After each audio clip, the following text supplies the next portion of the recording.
Good day everyone, I am teacher Alessandra and today we are going to discuss what is computer number system, the types of computer number system, and how to convert computer number system from one type to another. So for our objectives, at the end of the lesson, the learners shall be able to first identify the number system and different number systems, convert numbers from one number system to another number system, and appreciate the significance of learning conversion of the number system. Before we proceed, let's analyze this math riddle and identify the value of mouse, flash drive, and cell phone. What do you think is the value of the mouse? Very good. It is 12 and which makes 12 plus 12 plus 12 equals to 36. Then what do you think is the value of the flash drive? Excellent. Its value is 12 which makes 12 plus 8 to 28. For our last item, what do you think is the value of cell phone? Very good. Its value is 5 which make 8 minus 5 equals to 3. Just like how we decoded these objects to their values, computer also use number representations to perform different tasks, and it is called computer number system. So, computer number system is a numeral systems in computer science refer to the numeric-based systems used for performing computations, storing and representing data. These are systems or methods used to represent numbers. A numeral system defines how numbers are expressed using symbols or digits. These systems are essential because computers store and process data using numerical representations. We have four number systems which are binary, which is base 2, which uses the digits 0 and 1. Octal, which is base 8 and uses digits 0 to 7. And decimal, which is base 10, that uses digits from 0 to 9. And hexadecimal, which is base 16, that uses digits 0 to 9 and alphabets from A to F. Now, let's discover the application of the following number system in computers. Binary system is used in computer for storage of data, arithmetic operations, logic operations, memory addressing, communication protocols, and machine instructions. Decimal systems is used in computer for entering a number into computer programming languages such as Java and Python. And octal is used for file permissions. Octal numbers used to represent machine code instructions and debugging. And for hexadecimal, it is used in color codes and used in memory addresses in computer programming. At this point, we are going to proceed in converting decimal to binary. To make this easier, we will do it in 5 simple steps. Before we start, get a paper and a pencil or ball pen so you will be able to follow the steps in converting decimal to binary.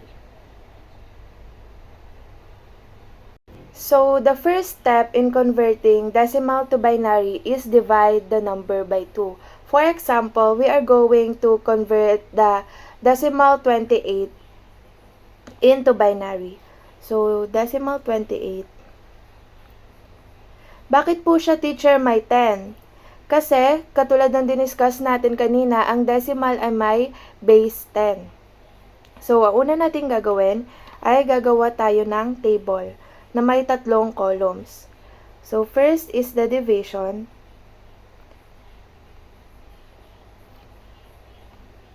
Second is for our quotient. And the third column would be for our remainder. So, anong sabi sa first step? Divide the number by 2. So, 28 divided by 2. 28 divided by 2 ay 14. Tama? 14 times 2, 28. And 28 minus 28, 0. Saan po ang quotient natin dito? So, ang quotient natin ay ang 14. Quotient. Then, ang remainder natin ay yung 0.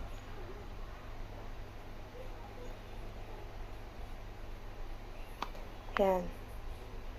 So, for our step 2, write the quotient and the remainder on its corresponding column. So, yung quotient natin kanina ay ilalagay natin sa column niya. Yan. So, yung quotient, lalagay natin dito, 14. Yung remainder ay 0. Our step 3 is, get the quotient and divide it again by 2. Write the quotient and remainder in each column.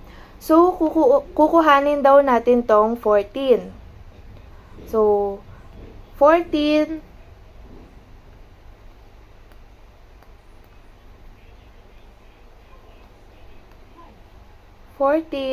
divided by 2.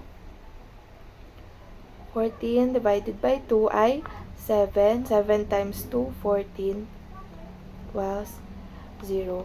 So, ulit-ulitin lang natin yung steps na yon. Kukunin natin yung remainder, ay yung quotient, lalagay natin siya dito, and yung remainder sa next na column. So, paulit-ulit lang tong steps na to for a while. Yan. Step 4. Continue dividing until the quotient results to 0. Always write its quotient and remainder in their column. So, ulitin lang natin yung steps hanggang itong quotient ay maging 0 na. So, 7. Copy na ulit natin. 7 divided by 2 ay 3. Remainder 1. Tapos, yan. Copy lang ulit natin. 3 divided by 2 ay 1. Remainder 1. Then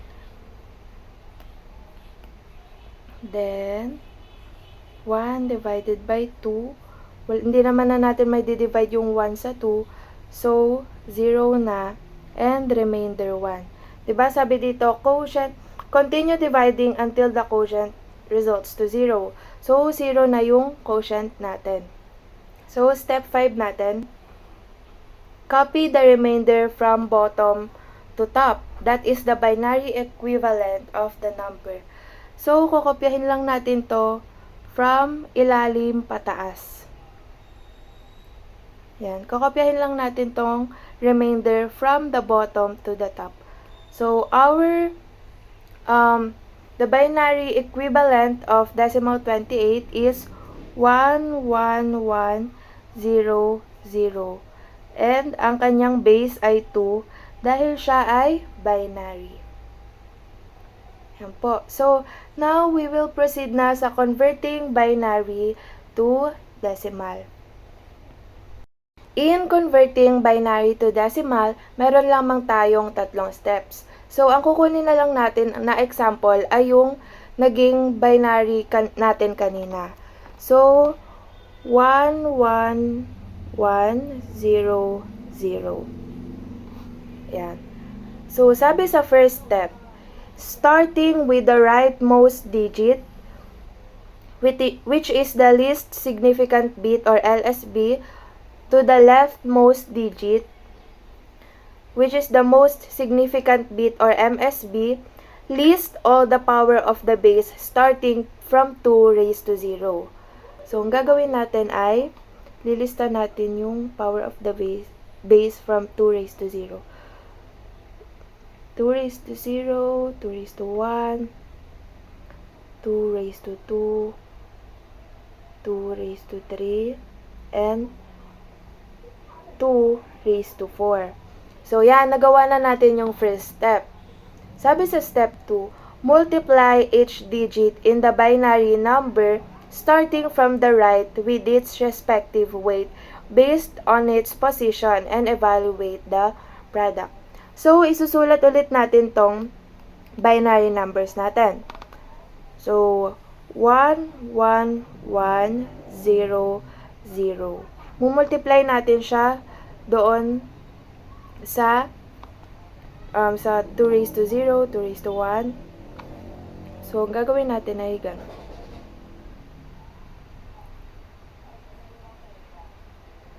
0 times, copy lang natin to, tapos itong equivalent niya. 2 raised to 0 equals 0 times 2 raised to 1 equals 1 times 2 raised to 2,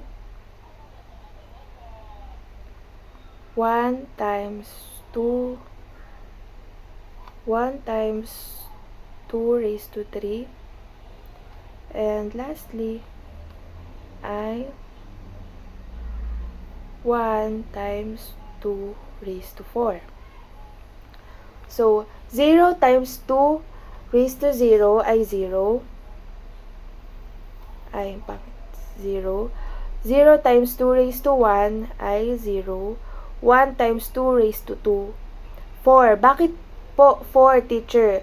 Diba pag kino-compute natin yung mga may power na number, 2 times 2, dahil 2 raised to 2 lang siya, 2 times 2 equals 4. Then, times 1, edi 4. So, 1 times 2 raised to 3, 2 times 2 times 2. 2 times 2, 4. 4 times 2 ay 8. So, 1 times 2 raised to 3 ay 8. Then, continue lang ulit, times 2.